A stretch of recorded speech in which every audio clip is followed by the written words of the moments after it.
நிகழ்ச்சி கண்ணபிரான் கதையமுதமாக வழங்கப்படுகிறது.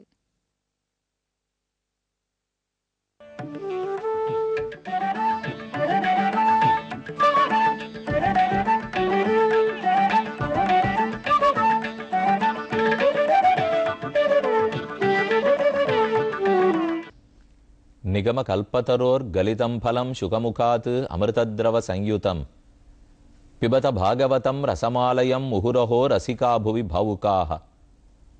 வேதாந்தத்தினுடைய தேரிய பொருளைத்தான் பாகவதத்தில் சுகாச்சாரியர் தெரிவிக்கிறார்.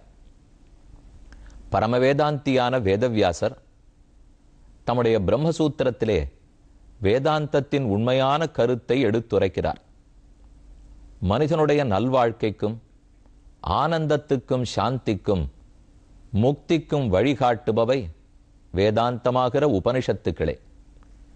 யாராக இருந்தாலும் உபனிஷத்து சொன்ன அர்த்தங்களை தெரிஞ்சிக்க வேண்டியது இன்றியமையாதது. உபனிஷத்துக்கள் சொன்னதையே தான் உயர்ந்த பகவத்கீதை கூறும். பகவத்கீதை கூறுவதைத்தான் பாகவத புராணமும் கூறும். கஷ்டமான கருத்துகளும் உண்டு, எளிமையான கதைகளும் உண்டு. பல எளிமையான கதைகளை நாம் கேட்டுண்டோம். ஆனால் ஒரு சில கருத்துக்கள் ரொம்ப ஆழமான கருத்துக்கள். அதைத்தான் கடந்த சில நாட்களாக நாம் பார்த்து கொண்டு வருகிறோம். ஸ்ருதி கீதை, அதாவது வேதாந்தமே பகவானை குறித்து பேசுகிறது. வேதாந்தம் பெருமானை பேசுமா என்கிற கேள்வி இழந்தது. அவசியம் பேசும் என்னுதான் பல கேள்விகளுக்கு பதில் பார்த்து கொண்டு வருகிறோம். அதில் வேதவியாசர் சொன்ன பிரம்மசூத்திரம் அதையும் அடிப்படையாக கொண்டு இங்கு சுகாச்சாரியர் எழுதியிருக்கார். அதே வியாசர் தான் பாகவதத்துக்கு ஆத்தர், அவர் தான் எழுதினார். உபதேசம் பண்ணிட்டு இருக்கிறவர் தான் சுகாச்சாரியர். இவருடைய கருத்து என்னங்கிறதையும் சேர்த்து நாம பார்த்துன்னு வந்திருக்கோம். பிரம்மசூத்திரத்தின் முதல் 2 அதிகரணங்களை சொல்லிட்டேன். அதாவது ஜிக்ஞாசாதிகரணம், ஜன்மாத்தியதிகரணம், இந்த 2ஐயும் பார்த்துட்டோம். இனி இப்ப நாம பார்க்க வேண்டியது அடுத்த 2. உனத்துக்கு சாஸ்திரயோனித்வாதிகரணம்னு பேரு. அதான் இப்ப 3வது நம்ம பார்க்க போறது.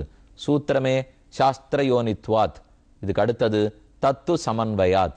இந்த 2 ரொம்ப அழகா இருக்கும். கேள்வியை பார்த்தாலே நமக்கு புரிஞ்சு போடும். ஓ, இப்படியெல்லாம் கூட கேள்வி கேட்கலாமா? நமக்கு கேள்விகளே முதல்ல தோற்றவே தோற்றாது. ஆனா நம்ம முன்னோர்கள் எவ்வளவு நேர்மையானவா தெரியுமா? நமக்கு தோன்றாத கேள்விகளையும் அவளே கேட்பா. கேட்டுட்டு அதற்கும் அவர்களே பதில் சொல்லுவா. ஏன் சுவாமி, கேட்காததெல்லாம் நீரா போய் என்னத்துக்கு இப்ப காட்டி கொடுக்கிறீர்?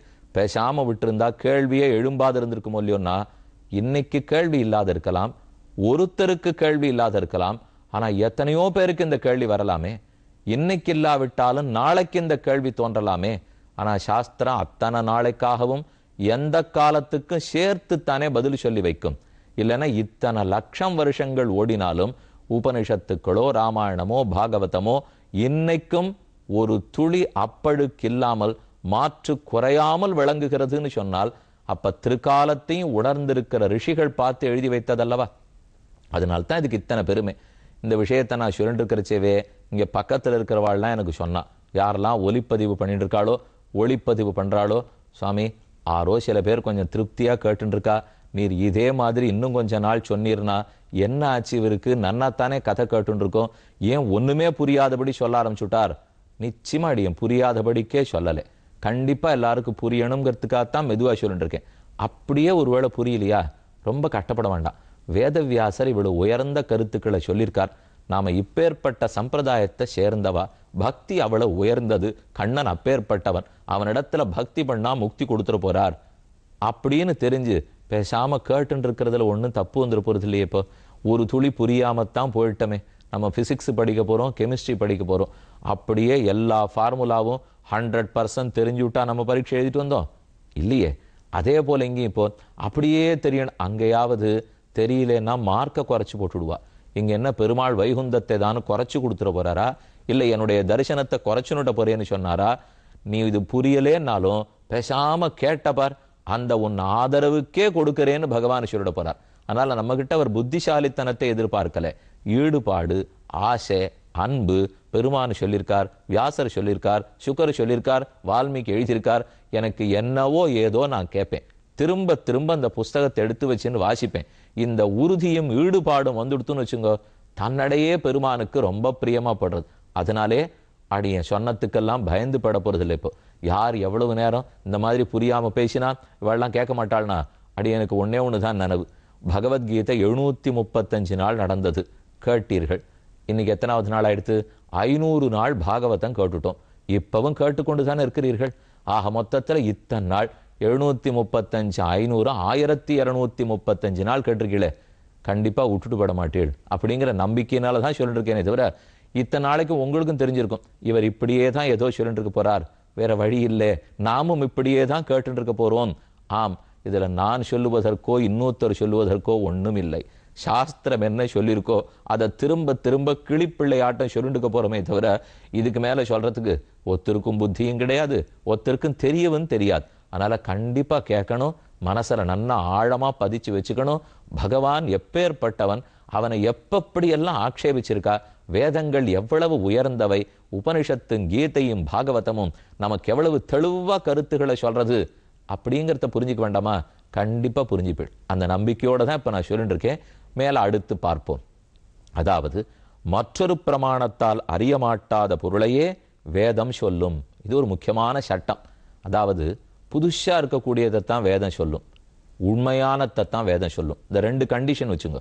ப்ரீ கண்டிஷன் சொல்றாலும் இல்லையோ, வேதம் ஒன்றை பத்தி சொல்லணும்னா நமக்கு தெரியாததை தான் சொல்லும், தெரிஞ்சதை சொல்லவே சொல்லாது. தெரியாததை சொல்லணுங்கிறதுக்காக முயல் கொம்பு அப்படின்னு ஒன்று சொல்லிட்டு, உனக்கு இத்தனை நாள் முயல் கொம்பே நீ பார்த்தது இல்லையோ இல்லையோ, நான் சொன்னே பாருண்ணா சாமி, இது என்ன பொய்யா போய் சொல்றது, இல்லாத ஒரு விஷயத்தை சொல்லிட்டு இருக்கோ இல்லையோ. எனக்கு தெரியாததை சொல்லணும், அபூர்வமான விஷயத்தை சொல்லணும், சத்தியமான விஷயத்தை சொல்லணும், இருக்கிறத சொல்லணும், தெரியாததை சொல்லணும். தெரியாததை சொல்லணுங்கிறதுக்காக இல்லாததை சொல்லக்கூடாது, இருக்கிறத சொல்லணுங்கிறதுக்காக எனக்கு தெரிஞ்சதையே திருப்பி திருப்பி சொல்லிட்டு இருக்க கூடாது. இதுக்கு ஒரே ஒரு உதாரணம் மட்டும் சொல்றேன். குளிக்கணும், சாஸ்திரம் என்னை பார்த்து சொல்லவே சொல்லாது. என் சுவாமி குளின்னு சொல்ல வேண்டாமாண்ணா, உடம்பு நாரினா தானே குளிச்சுட்டு போறேன், இதுக்கு வேதம் வந்தா குளிக்கணும்னு சொல்லணும்? எனக்கே அது தெரியுமோ இல்லையோ, அதனால அது அப்படியே விட்டுடும் வேதம். சாப்பிடு, வேதம் சொல்லவே சொல்லாது. பசிச்சா நானே சாப்பிட்டுட்டு போறேன், இதுக்கு வேதம் வந்து என்ன சாப்பிடுன்னு சொல்லணுமாண்ணா? அப்ப குளின்னு சொல்ல மாட்டேங்கிறது, வேர்த்தா குளிக்க போறோம், உடம்பு நாரினா குளிக்க போறோம். சாப்பிடுன்னு சொல்ல மாட்டேங்கிறது, பசிச்சா சாப்பிட போறோம், மணி அடிச்சா சாப்பிட போறோம், முடிஞ்சது. ஆனா வேதம் எப்ப தெரியுமா பேச ஆரம்பிக்கும்? குளிக்காம சாப்பிட்டுடாதே, இது அது சொல்லியே தீரும். ஏன்னா பாருங்க, ரெண்டு கண்டிஷனும் சாட்டிஸ்ஃபை ஆறுதான்ட்டு, குளிச்சுட்டு தான் சாப்பிடணும். எனக்கு முன்பின் தெரியாதல்லவா, கண்ணால பார்த்து நான் ஒன்றும் தெரிஞ்சுக்க முடியாதே. ஆரோத்தர் பெரியோன்னு சொன்னாதான் ஓஹோ குளிச்சுட்டு தான் சாப்பிடணும் போல் இருக்கு, இதுல ஏதோ விஷயம் இருக்கு அப்படின்னு அப்பதான் நான் தெரிஞ்சுப்பேன். அப்ப எனக்கு தெரியாத விஷயம், ஆனா உண்மையான விஷயம். குளிச்சப்புறம் சாப்பிட்டா தான் எத்தனையோ நன்மைகள் நடக்கும், உண்மை. ஆனா அது எனக்கு தெரியாது, அதனால என்னை பொறுத்த வரைக்கும் புதுசு. சாஸ்திரம் உடனே சொல்லும், ஸ்நாத்வா புஞ்சீத, இதோ குளிச்சுட்டு சாப்பிடு. தமிழ் எழுதி வச்சுருக்கமே, கந்தையானாலும் கசக்கி கட்டு, கூழானாலும் குளித்து குடி. கூழே குடிக்கிறதா இருந்தா கூட குளிச்சுட்டு சாப்பிடுங்கிறோம். இது ஆச்சாரத்துல முதல் அடிப்படை ஆச்சாரம். முதல்ல குளிக்கணும், அப்புறம் தான் சமையலை பண்ணணும், அப்புறம் பெருமாளுக்கு கண்டொருளை பண்ண வேண்டும், அப்புறம் தான் உணவை புசிக்க வேண்டும். அப்ப சாஸ்திரத்தின் வேலை என்ன? தெரியாததை சொல்றது. வேற எதன் மூலமாவான்னு நான் உன்னை தெரிஞ்சுப்பேன்னு வச்சுங்க, பேசாம இருந்துரும் வேதம். அதை எனக்கு சொல்லியே கொடுக்காது. சாப்பிடணுங்கிறது பிரத்யக்ஷம், நேர தெரியறது, எனக்கு தாராளமா பசிக்கிறதே, கபகபாங்கிறதே, அப்ப சாப்பிடுவோமே இல்லையோ. பிரத்யக்ஷமா சாப்பிடுறது தெரியறது. பிரத்யக்ஷத்தாலே, அக்ஷம்னா கண்ணு, கண்ணுக்கு முன்னாடி தெரியறது இல்லையோ. நேரையே எதை நான் பார்த்து தெரிஞ்சுக்கிறேனோ அதை சாஸ்திரம் சொல்லாது. அதே போல அனுமானம் பண்ணி தெரிஞ்சுக்கிறதையும் சாஸ்திரம் சொல்லாது. அனுமானம் பண்றதுன்னா என்ன? பர்வத்தோ வன்கிமான் தூமாத், இதோ இந்த மலைக்கு மேலே புகைகிறது, ஆகையால் உள்ளுக்குள் நெருப்பு இருக்க வேண்டும் என்று ஊகிக்கிறேன். இன்ஃபரன்ஸ்னு இங்கிலீஷ்ல சொல்ற மூலியம் இன்ஃபர் பண்றார். என்ன இன்ஃபர் பண்ணேன்? நான் எப்பவோ என்னுடைய சமையல் கட்டிலே நெருப்பையும் புகையும் சேர்த்து பார்த்துருக்கேன். அதனால நெருப்பு இருந்தா கண்டிப்பா புகை இருக்கும் தெரிஞ்சுட்டேன். இப்ப புகை இருக்கோ இல்லையோ, உள்ளுக்குள்ள கண்டிப்பா நெருப்பு இருக்கு. இதான் அனுமானம். அனுமானம் பண்ணி தெரிந்து கொள்வதையும் வேதாந்தம் நமக்கு சொல்லாது.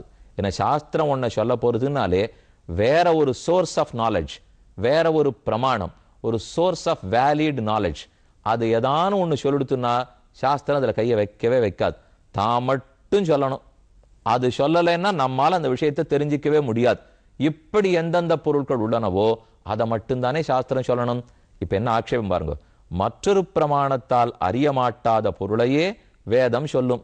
ஆனா பிரம்மத்தை பிரத்யக்ஷத்தால தெரிஞ்சுக்க முடியாதே தவிர அனுமானத்தாலே தெரிஞ்சு கொள்ளலாம். பிரம்மத்தை வேணா நான் பார்க்கல, பிரம்மத்தை வேணா சுவைக்கல, பிரம்மத்தை வேணா மொஹரலே, பகவானை வேணா தொட்டு பார்க்க முடியாது.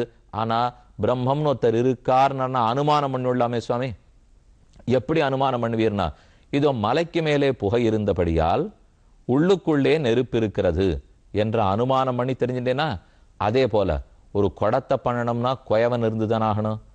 ஒரு வேஷ்டி நன்னா நெய்யணும்னா நெசவாளி இருந்துதானே ஆகணும். ஒரு காரை நன்னா ஓட்டணும்னா டிரைவர் இருந்துதான் ஆகணும். ஏதோ ஒன்று உருவாயிருக்குன்னு வச்சுங்க ஒரு காரியம். ஒரு காசு இருக்கு, எஃபெக்ட் இருக்கு. எஃபெக்ட் இருக்குன்னாலே காசு இருந்துதானே ஆகணும், கர்த்தா இருந்தாகணுமோ இல்லையோ. ஒரு குடத்தை பண்ணணும்னா குயவன் இருந்துதான் ஆகணும். ஒரு சங்கிலியை பண்ணணும்னா பொற்கொல்லர் இருந்தாகணும். அப்ப ஏதானும் ஒண்ணு உருவாயிருக்குன்னா அதை உருவாக்கினவர்னு ஒருத்தர் இருந்துதானே ஆகணும். இதுதானே இன்ஃபரன்ஸ், இதுதானே அனுமானம். இப்படி உலகத்துல எத்தனையோ விஷயத்தை நாம் அனுமானம் பண்றோமோ இல்லையோ. அதே போல குடம் உருவாயிருக்கா போலே, கட்டில் உருவாயிருக்கிறா போலே, மேஷ உருவாயிருக்கா போலே, புத்தகம் உருவாயிருக்கிறா போலே, உலகத்துல எத்தனையோ உருவாயிருக்கோ இல்லையோ. இந்த உலகம் உருவாயிருக்கே, அப்ப இது இத்தனையும் உருவாக்கின ஒரு பிரம்மம் இருந்துதானே ஆணும் அப்படின்னு நான் அனுமானம் பண்றேன்னு வச்சுப்போம். அப்ப அனுமானம்ங்கிற பிரமாணத்தால் பிரம்மத்தை தெரிஞ்சுக்கலாமே. எப்ப இன்னொரு சோர்ஸ் ஆஃப் நாலேஜ்னால பிரம்மத்தை தெரிஞ்சுக்கலாமோ, அதாவது இன்ஃபரன்ஸ்ங்கிற சோர்ஸ் ஆஃப் நாலேஜ், அனுமானம்ங்கிற ஒரு பிரமாணம், அதனால நான் பிரம்மத்தை தெரிஞ்சுக்க முடியறது. இப்ப இந்த கேமரானா இதை பண்ணவர் ஒருத்தர் இருக்கணும், புத்தகம்னா பண்ணவர் இருக்கணும், அதை போல இந்த உலகம்னா கண்டிப்பா பண்ணவர் ஒருத்தர் இருந்தாகணும் அப்படின்னு இன்ஃபர் பண்ணிக்கலாமா? பிரம்மத்தை பண்ணி தெரிஞ்சுக்கலாமா? தெரிஞ்சுக்கலாம்னு சொல்லிட்டா என்ன தெரியுமா ஆபத்து? அப்ப அனுமானத்தாலே பிரம்மத்தை தெரிந்து கொள்ளுகிறோம். வேறொரு பிரமாணத்தாலே பிரம்மம் சொல்லப்பட்டால் அதை வேதாந்தம் சொல்லாது. இதுவும் அனுமானத்தால பிரம்மத்தை தெரிஞ்சுக்கிறோம். ஆகையால் வேதாந்தம் பிரம்மத்தை சொல்லவே சொல்லாது. எவ்வளவு பல்லவி மாட்டி திரும்ப திரும்ப அதையே பேசிட்டு இருக்கான் பாருங்க. எப்படியாவது வேதாந்தம் பிரம்மத்தை சொல்லாது, ஸ்தாபிச்சுட்டா மொத்தத்தையும் இல்லேனாக்கி விடலாம் இல்லையோ. ஆனா நம்ம முன்னோர்கள் விட்டுட போறாளா? பார்த்து பார்த்து பண்ணி பண்ணி எப்படி எழுதி வச்சிருக்கா. ரொம்ப ஆச்சரியமா பதில் தெரிவித்தார். சாஸ்திரயோனித்வாது, வேதாந்தம் ஒண்ணுதான் பிரம்மத்தை குறிக்கும், மற்ற எந்த வேலிடு சோர்ஸ் ஆஃப் நாலேஜும் சோர்ஸே ஆகாதுன்னு விட்டார்.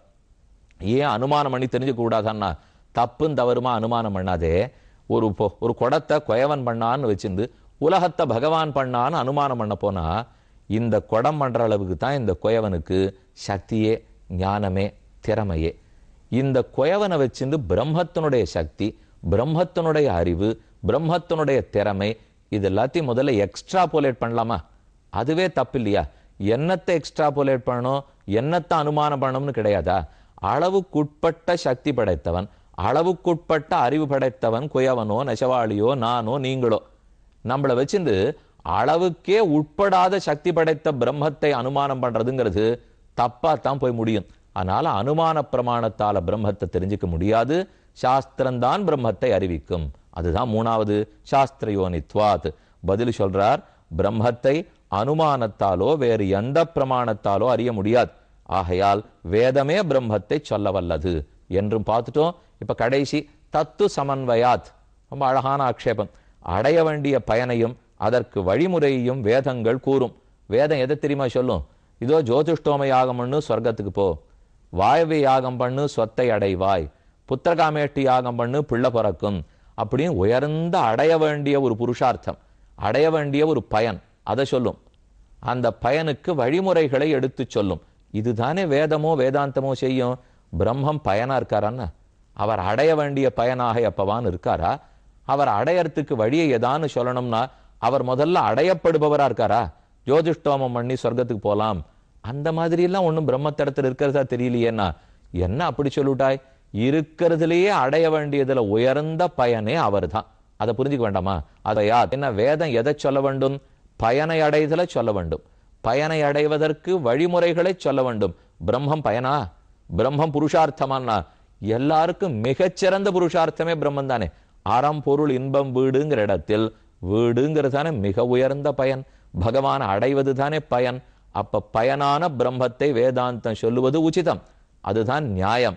அது சரி, அந்த அடையறதுக்கு வழியே வேதாந்தம் சொல்லித்தா.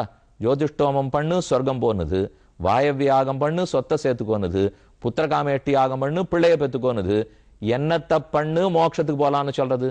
பிரம்மத்தை அடையணும்னா என்னத்தை பண்ணணுங்கிறது. ஆத்மாவாரே திரஷ்டவ்யோ ஸ்ரோதவ்யோ மந்தவ்யா நிதித்தியாசித்தவ்யா.